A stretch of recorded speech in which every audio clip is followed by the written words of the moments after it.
So we're back. Just some brief technical difficulties. We all know that because we get edited. We just cut it out. Right. But you said some really amazing things, some really potent things that I want to touch on. Yes. And so the first thing you said was that you had a lot of artists, creatives in your family that put down the pen. Right. So do you feel like there's a pressure on you to like kind of keep the family legacy going, keep it alive, like create on their behalf almost? Actually, yes and no. Okay. Because the yes part is that I want to see my kids doing this as well. Yeah. And I want to see the younger kids and my actual family doing this as well. Right. But the no, because everyone's a being. Yes. Everyone has the choice. Everyone has a decision that they want to make. Right. You could have had a decision to put it down, or you could have had a decision to make it up. Right. But it's all on you. I can't make you to do anything just off of what I'm doing myself. Right. So it's like yes and no. But do you feel like in supporting, you said like not only the elders, but also the youngers and stuff like that. Yes. So how important do you feel like it is for you to be creating art as a role model for the next generation to kind of show them some of the pitfalls to avoid, maybe some things to replicate, all that kind of stuff? The one thing that I would definitely say for the younger generation is to don't have fear. Don't have fear in what you're creating. Yeah. Have your gate always open. Don't have that type of expectation that you're going to have money all the time. Right. Because it's creation. Right. What happened before what happened? Right. Creation was before money. So you got to really think about it. When you looking at art, you looking at an aspect of somebody's creation. You're looking at a perception that they looked at. Right. So it's like if you can't see that same perception, that's on that person. Right. Don't get upset. Right. Keep pushing. Right. Keep knocking down them doors because one, art can fall into multiple different categories, and two, you can always come back to it. Right. It's something that you can put down and come back. Put down, come back. Yeah. And three, it's a stress reliever. Yeah. Like it makes you tired. Yeah. If you do it long enough, it will literally drain you. Yeah. Like majority of these pieces I've done right before going to sleep. Yeah. And legit, it will put me to sleep. Right. Like the one that put me to sleep the most, you will be surprised. It's not even this one. Which one was it? It's actually this one. This one? And you see, that's funny because that's one I would have guessed, honestly, because this one, it feels like you were really like looking into a different dimension. Like this really feels like, because like this, it's like a 3-dimensional object, a face on 2 dimensions, right? Right. This feels like a 5-dimensional object in 2 dimensions, you know, like a checkered thing. You've got the face in the back, you got like the hand, the face, and then this, it like looks very, it's an eye, but it reminds me of very like religious, symbolic, you know, like you have the Hindu, Christian, you know, the letters, the infinity in there, you know, the layers and all the colors and stuff. Yeah, man, I really, really love this piece. And the crazy part is that the most spiritual pieces that I'll be having, I've actually meditated before doing them. Wow. And like I have like a good maybe like depending on how deep I want to go into meditation or how deep I actually want to do something. Yeah. Is how long I would meditate. So like if that one maybe took like an hour and 30-minute meditation. Okay. Wow. Just meditating. So it's the energy coming. It's the creative thought. It's that then bringing the energy back here. Whoa. But also constructing it a certain way so beings can understand it. Whoa. So it's like, it's not that I'm not worried about what people can see through the perception. Right. I'm worried about what the soul can see through the perception. Because not just that your consciousness is controlled, you also have that tingling feeling when you look at something. Right. That's the soul trying to speak to you like, yo, buddy, I like that. Or no, I don't like that at all. So it's like, speaking to that type of entity is what I look forward to. Because at the end of the day, I want to look forward to something that's going to remember it. Right. I want to look something that's going to, in the next lifetime, just in case if like we bump into each other, you'll be like, didn't you create something I like? Yo, fam, how you been? Like stuff like that. So it's like, it's never just for right now. Like I always make art that is for the future. Yeah. So when you look at it now, you could be like, I don't like it now. Then something happens in your life, and you're like, that's fire to me. If you notice, the pieces are actually in energy order. Energy order? Explain that to us a little bit, please. So the most positive energy or the most structured energy is actually at the top. Okay. In each photo, they're all structured, powered energy. Okay. The middle is actually chaos. Okay. It's a mix between both energies put together. Whoa. And then the actual bottom is raw negativity. Whoa. Why did you choose that order, that sequence? Because of the order that I have been learned with spirituality. Okay. Now, the order with spirituality, there is always, they say that there's two, but there's always an energy. Yeah. So I always count the energy as a third. Okay. Now, mind you, there's always the positive and the negative. Right. As a complete battery. Right. And then you got. But now everyone's have their own energy, which is called thought. Okay. So that thought gives to chaos, because chaos and thought doesn't have an actual energy attached to it. Whoa. It doesn't have a good side to it or a bad side. It just is. It just is. That's crazy, dude. Yo. So it's like when I make some of my arts, like the middle piece is actually a fallen angel. This one right here? Mm-hmm. Let's talk about that.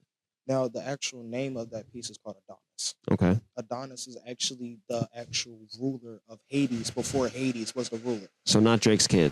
Different Adonis. Different Adonis. Got you. Like I tell people all the time, like there is the universe, there is the energy behind the universe, and then there's the thought behind the universe. Wow. You could be looking at something and have a metaphor for it. Right. And you would think someone else can completely think about it as something different. Completely different. Like that's the reason why I actually named myself Atlas the Creator. Right. Because Atlas was my favorite Titan. Okay, of now, course. mind you, I've said this from the gate. There is no possible way for any being to hold up another being that is bigger than the being itself. Of course. So mind you, I was like, he had to hold up that much knowledge. Right. Because the world and wisdom and knowledge is all the same thing. So I was like, Atlas must have had the same exact knowledge that equivalent to the world. To the world. So I was like, you know what? I'm about to make my name Atlas the Creator. Atlas the Creator, man. And creating worlds, holding up worlds, man. Actually, to show you that I'm actually creating something that speaks out to that. Right. And I'm going to show you after I actually speak about some more of the art. Please. But I do want you to ask more questions. Please ask more questions. Yeah, man. So you said we talked a little bit about the positive energy, right? We've got here. And I think it's interesting that you said that these are the positive energies, these are negative energies, and the positive energies are so much more abstract, you know? Like the negative energies are very like human, very recognizable. I love this Egyptian war here, you know, because they have like the Egyptian pantheon, they have the human bodies with the animal heads and stuff like that. So like, what was the inspiration for that piece? I did a lot of spiritual work, and I had explored with a new substance called shrooms. So I was like, you know what? I'm about to take some, and I'm about to, do some heavy meditation. Yeah. When I did, it's something that people call astral projection. Right. Now, mind you, I astral projected out of my body, but there's different dimensions, different gateways that you can walk to, different portals and everything. Yeah. I went to an actual dimension that is just based off of pure war. Whoa. But it's not like a bad war where everyone's killing themselves. Right. This is actual fun. Right. Like they're warriors, all warriors from different parts of the universe, different parts of time. Yo. Coming together just to fight and have fun while they're sleeping. When they go back, there's a completely different something else.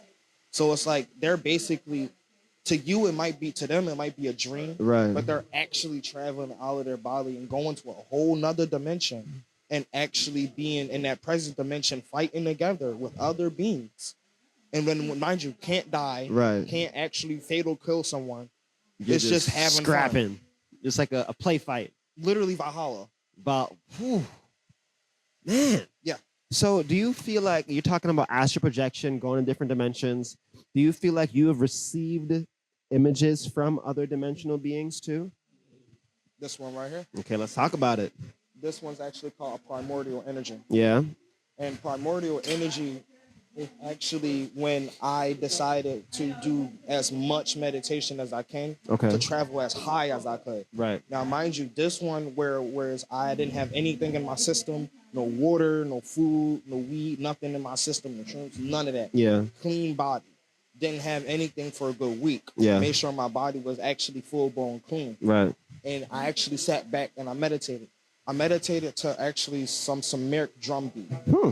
And the Sumeric drum beat also releases DMT. Okay. Now, mind you, when you're also doing meditation, you're producing DMT rapidly. Really? Yeah, like really rapidly. I had no idea. Because you're opening up something called the medulla. Right. Which is the mouth of the god.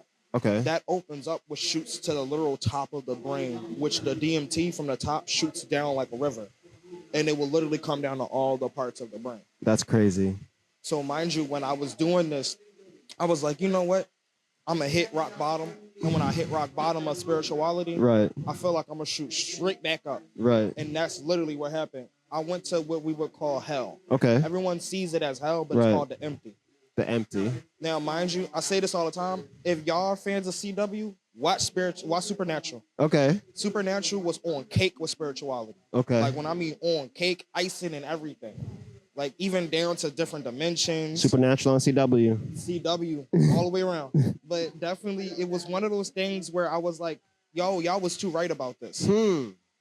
Like you ever seen, like, matter of fact, there's another person that I've said this, Tim Burton. Yeah. Tim Burton makes movies that are too right. like Beetlejuice, too right.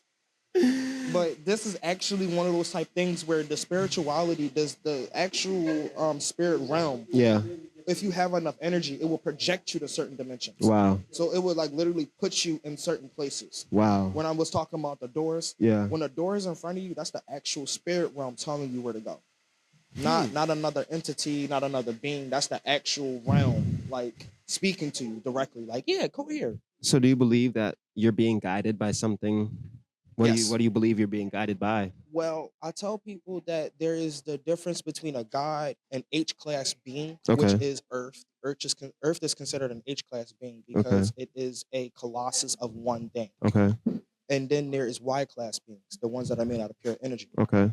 I've thought when I was younger that I was being guided by a great spirit. Right. Great spirit is what you would call God. God is considered a great spirit. Right. And when I got to a certain age, when I was like 16, I actually had something happen to me where I was pronounced dead for 6 hours.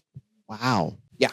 And I decided that it was going to be something bad for me at the time moment. So I tried to delete myself from it. Right. Didn't work, obviously. But in that time moment, I actually had a full-blown death experience. 6 hours. 6 hours. And my heartbeat was literally like, I think they said was 7 beats per minute or something like that. So but then it dropped like 1 beat per 7 minutes. And I was like, huh? The doctor was like, yeah, we thought it was weird too. Was like, whoa there, buddy. This is not normal. Right. Like, even my blood. Dave said my blood was weird. Everything was weird. And you're still here. Still here. Because of the decision that I made in that spirit. So to anybody who like wants to get on this level, who wants to tap into that spirit realm, who wants to create amazing pieces like this that are inspired by something greater and deeper than we could ever even fathom, what do you got to say to them? One, it is a very long journey. And it does not just take one life. It takes multiple lives. So you believe in reincarnation? Yes. Okay. But I believe that reincarnation happens more than once in one singular body. Wow. Okay. Also, don't be afraid. There's a lot that is there. There's a lot that is open to you, but there's also some things that is given to you purposely. So you can actually accept it. So you can fathom it. So you don't have to be like Alice in Wonderland and jump completely down a rabbit hole. Because that's what I did.